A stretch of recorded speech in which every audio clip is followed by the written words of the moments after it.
Hi, this is Maggie. I made this video when I was dealing with a poorly rendering piano. Since the problem was at the A graph, lubrication had no effect. I started making this for a specific student. After I started the second part, I decided to make it public even though the lighting wasn't great. At that point, I changed my language to explain a bit more, as opposed to the first part where I am more informal than usual and don't explain everything. One important thing I didn't explain is that I do not recommend banging on a key the way I am in this video. I'm only doing that with this particular piano because it was that bad and the extra vibration helps me get past the friction. It works great, but I believe it is unwise to make this a standard practice on all pianos because it's not good for the piano, your hands, or your ears. On to the video. Okay, I've gotten this unison once. Let me show you again. So the non-speaking length is going to act like an extra long speaking length when you have what I call a pingy string. The string is catching at the A graph.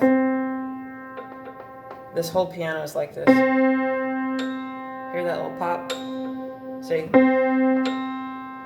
So you go sharp, flat, you know. That was luck. So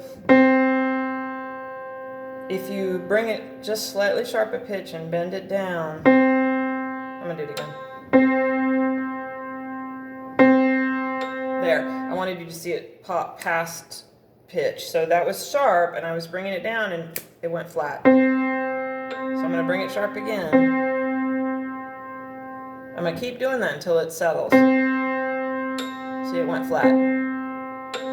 It'll go eventually. It's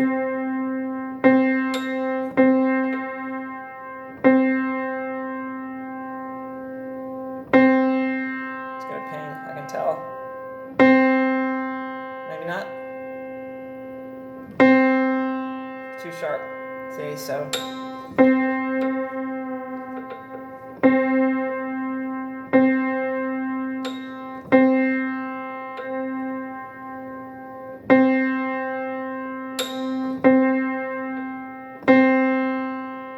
There we are.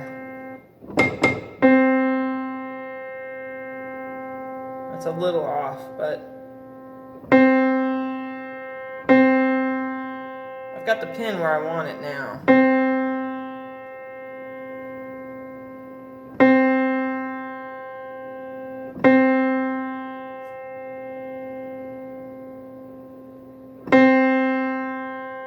There we are.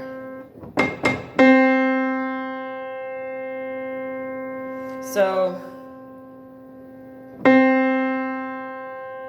okay, well, I want to tell you what I just did just now. So it was something different. I'm pretty happy with that. So what I did, I don't know if I can do it now because it's a pingy piano, but I'll try. So I pretend this is a little sharp, which it's not right now. But if it were, what you do is you push flat until you just start to hear it go past pure, and then you let go, and then when you let go, that tension brings it to pure. I'm gonna pull it sharp for a second. There, it's a little, wait a minute. Okay, now watch. I'm in pure, I'm gonna pass pure.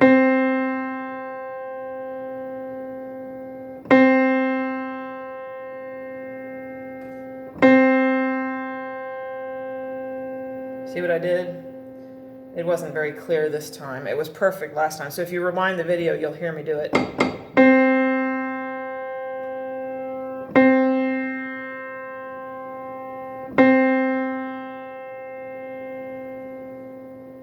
Pure.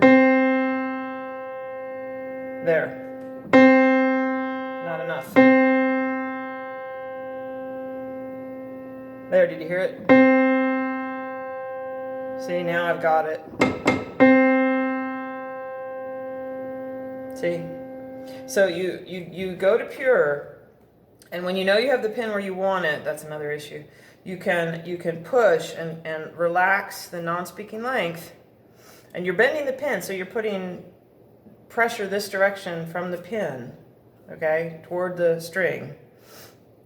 which means that pin's going to bounce back. So you push it just to where you hear it pass pure, and then when you let go, it pulls it back, and you're perfect.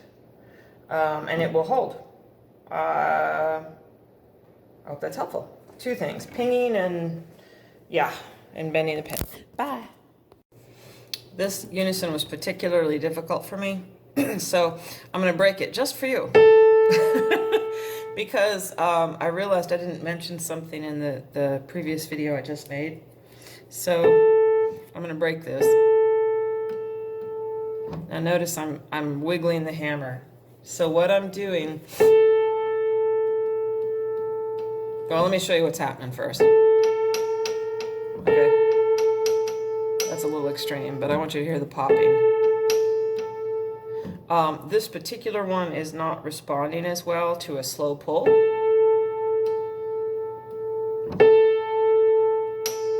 So I'm a little sharp.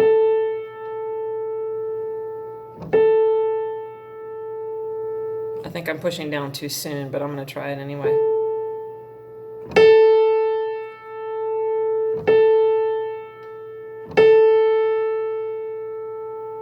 I think I've gone too far.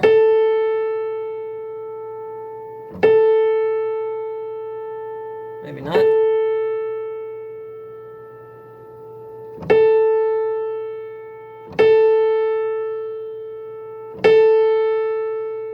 Now this is working easier than it did just a minute ago. I had to really shake this hammer. I'm going to do it again.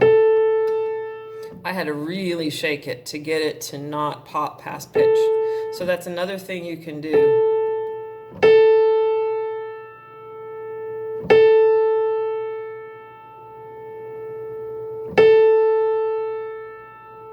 I'm almost there, but sometimes you can shake it and you can pop past the pop and get the non-speaking length where you want it. And I wish I knew how to explain that. I'm not primarily a shaky tuner, so I don't really have a good explanation for that. There's a feel. What I just did now in the video was get it close with shaking and then push down.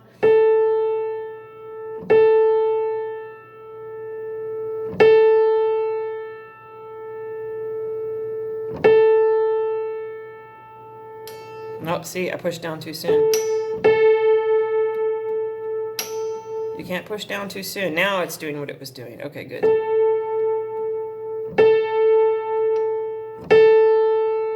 Now that's not stable. It popped, and it's not quite perfect. If I push down on this now, it's just going to go flat.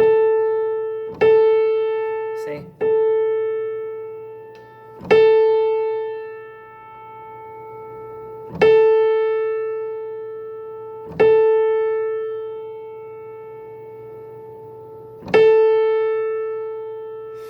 I couldn't get that as easily as I just did it a minute ago. That's why I picked this one. But I wanted you to see me struggle with it and how I was working the hammer. But that's another thing, shaking, you know. And what I'm doing is I'm holding the handle rather tightly, okay? And I'm wiggling. If any of you are violinists, it's a lot like tremolo on a violin.